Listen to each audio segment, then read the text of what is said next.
Every man has been there. You ask her a simple question, and instead of a straight answer, you get a performance. A carefully crafted response designed to protect, deflect, or manipulate. Not because she's evil, but because that's how some women are conditioned to communicate. Today, I'm revealing the question some women will never answer honestly, why they can't tell you the truth, and what's really happening when they dodge, deflect, or straight up lie. This isn't about hating anyone. It's about understanding the game so you stop being played. Oh, and before we continue, I've got something special for you, an ebook. From being invisible to irresistible, how to get any girl in just 3 days. It breaks down the psychological shifts that make women naturally drawn to you without chasing, begging, or playing games. If you want women to crave for you nonstop, grab it now. The link is in the description or pinned comment. Let's start with the most obvious one. The first question they'll never answer honestly. What's your body count? Ask this and watch the gymnastics begin. Why does it matter? The past is the past. I don't keep track. Meanwhile, she knows the exact number, the names, the dates, probably has a spreadsheet. But telling you the real number, that's not happening because she knows consciously or subconsciously that the number changes how you see her. Some women will divide by three, others will only count relationships, and many will simply refuse to answer. It's not random, it's strategic. They understand that whether fair or not, the number affects their perceived value in the dating market. So they protect that information like state secrets. The real number stays locked away while you get the sanitized version. Here's what's fascinating. Many women choose responses based entirely on how they want to be perceived, not on reality. Every answer is filtered through, how will this make me look? Before it reaches you, it's not malicious, it's protective. But it means you're having conversations with a PR representative, not a real person. I had a client whose girlfriend swore she'd only been with 3 guys before him. 2 years later, drunk at a party, her friend let slip about her wild phase in college. When confronted, she said those didn't count because they weren't relationships. The mental gymnastics to maintain the image she wanted him to have. Incredible. The second question, do you still think about your ex? Will never get an honest answer. The truth, of course, some people think about their exes. They were significant parts of their lives. But admitting this feels dangerous. It might make you jealous, insecure, reactive. So instead, you get never. You're all I think about while she's checking his Instagram story at 2 a.m. This avoidance of direct honesty isn't random. It's about preventing negative consequences. Some women have learned that truth brings conflict, judgment, abandonment. So they've developed this sophisticated system of half-truths, redirections, and selective honesty. They're not lying exactly, they're managing information to manage outcomes. The emotional self-protection runs deep. When being fully transparent means risking loss of power, safety, or approval, transparency becomes a luxury they can't afford. This is especially true for people who've been punished for honesty before. They've learned that truth is dangerous, so they wrap it in bubble wrap or hide it entirely. Female social conditioning plays a huge role here. From childhood, many girls are taught to be agreeable, avoid confrontation, prioritize harmony. If you don't have anything nice to say, becomes. If the truth might cause problems, create a softer version. This isn't conscious manipulation. It's trained behavior. Counseled a couple where the woman finally admitted she'd been faking enjoyment in the bedroom for 3 years. 3 years. Why? Because the first time she tried to give honest feedback, he got defensive and sulked for days. She learned that honesty brought punishment, so she chose performance over truth. Some women hide their true desires, motives, and intentions because revealing them feels like handing over weapons. If you know what she really wants, you might use it against her. If you know what really bothers her, you might exploit it. So the real truth stays hidden while you get the safe version. The third question, what do you really want from this relationship? Rarely gets honest answers. The truth might be, I want to get married within 2 years. Or, I'm just having fun until someone better comes along. But saying either of those out loud, too risky. So you get vague non-answers about seeing where things go while she's already planned your wedding or your replacement. Some women tell men what they want to hear because they've learned that's what works. You want to hear she's not like other girls, she's not like other girls. You want to hear she loves sports, she loves sports. You want to hear she's low maintenance, she's the lowest maintenance ever. Until you're committed, then the real person emerges. These safe answers aren't accidents, they're strategy. Maintain the image. Avoid responsibility. Control the narrative. It's not evil, it's adaptation. Some people have learned that controlling information means controlling outcomes.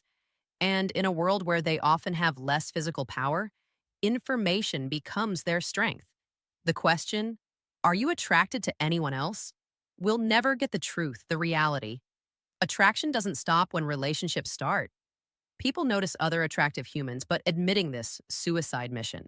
So you get, I only have eyes for you, while she's favoring her personal trainer's thirst traps. What some women don't say reveals everything: silence, avoidance, vague replies. These aren't communication failures. They're communication choices.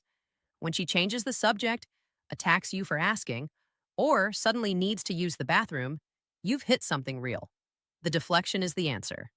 Men often misinterpret this polite dishonesty as genuine truth because they're expecting direct communication. You ask a question, you expect an answer, but for many people, questions aren't requests for information. They're tests, traps, opportunities for judgment. So they respond accordingly. The fourth questions that trigger the most dishonesty usually involve past partners, current desires, boundaries, and loyalty. How was your ex in bed? What would you change about me? Have you ever cheated? These questions threaten ego, reputation, and emotional safety. Truth becomes the casualty. Have you ever cheated might get you never, even if she has. Why? Because past behavior predicts future behavior, and she knows you know this. Admitting to cheating, even if she's changed, means planting seeds of doubt that will grow forever. So, the past gets rewritten to protect the future. Some women avoid honesty when the truth could lower a man's opinion of them. Preserving respect, attention, and status matters more than accuracy. This is especially true early in relationships when image management is at its peak. The real person emerges slowly after investment makes leaving harder. The question, what do you really think of my friend's part family, won't get honesty if the truth is negative. She might hate your mother, think your best friend is a loser, believe your brother is creepy. But saying this, relationship suicide? So you get diplomatic non-answers while she vents the truth to her friends. Speaking of friends, a woman's social circle usually reinforces these safe lies. They support selective honesty, encourage maintaining idealized versions, validate the image management. Don't tell him about Vegas. He doesn't need to know about that. The group protects the narrative. Male frustration comes from expecting directness from someone who doesn't communicate that way. Men often operate on logic. Question asked, answer given. But for many people, communication is chess, not checkers. The fifth question, why are you upset? Rarely gets the real answer. The truth might be something from 3 weeks ago, something you can't fix, something she's embarrassed about. So you get, I'm fine, or you should know, or tears without explanation. The real reason stays protected while you guess wrong repeatedly. To understand someone's real truth, you must look at behavior, not answers. Actions don't lie. Habits reveal priorities. Friend groups show values. Patterns expose reality. If you want to know who someone really is, watch what they do when they think nobody's watching, not what they say when everyone is. Do you ever compare me to your ex? Of course, comparisons happen. The human brain categorizes and compares automatically. But admitting this, never. You'll get you're incomparable. While she's mentally noting that her ex was taller, funnier, or better at something, the comparison happens. The admission doesn't. The question, what's wrong with our sex life? There is a minefield. The truth might be, she's not attracted anymore, she's thinking of someone else, or you're doing everything wrong. But that honesty could destroy everything.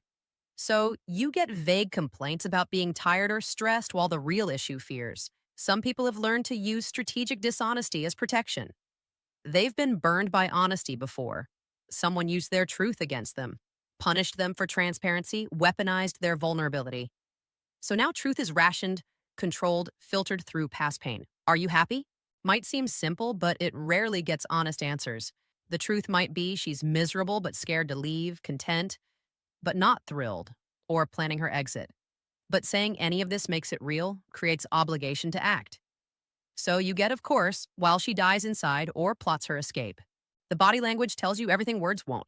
Avoiding eye contact during answers, sudden business when topics arise, phone guarding, story inconsistencies. These are the real communications. The mouth lies. The body doesn't know how. Do you actually like my hobby interest? No. Some women don't care about your fantasy football team, your car modifications, or your gym stories, but pretending to care, that's relationship maintenance.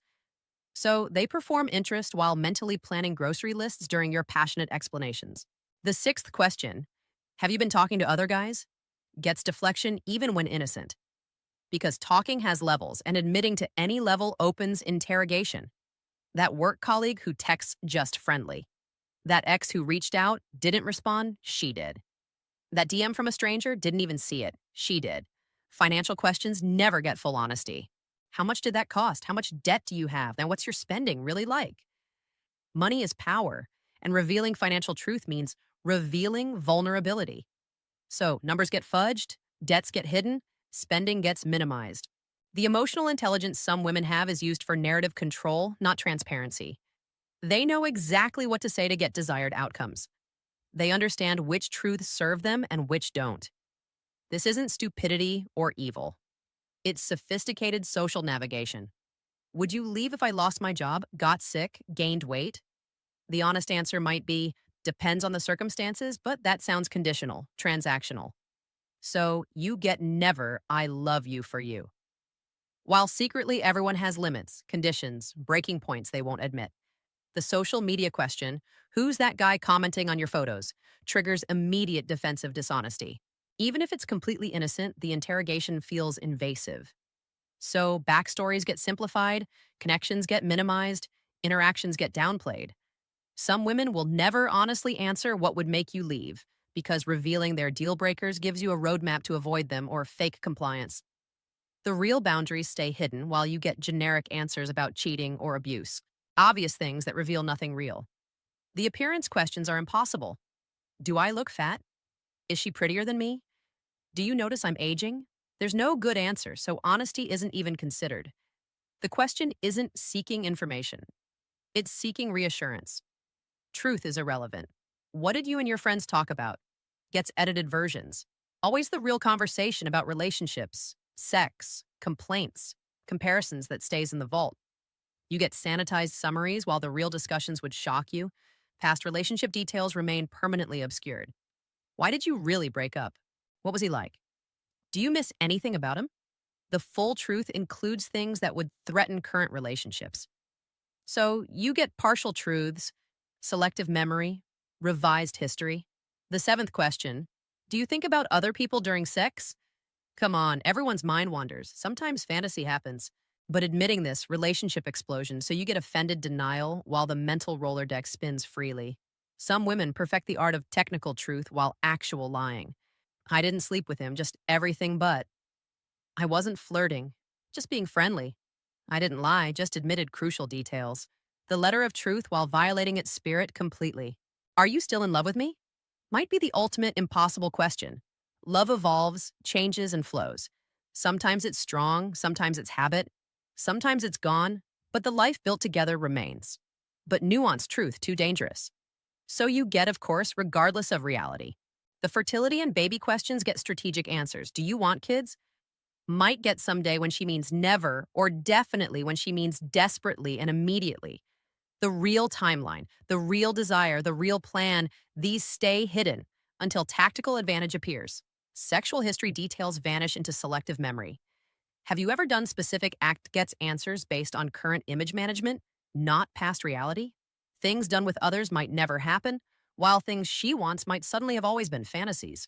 When someone can't answer honestly, they're telling you everything you need to know, not with their mouth, but with their avoidance. Drop your thoughts in the comments. What questions have you asked that never got straight answers? Awareness is the first step to clarity. Thanks for watching. Subscribe for more.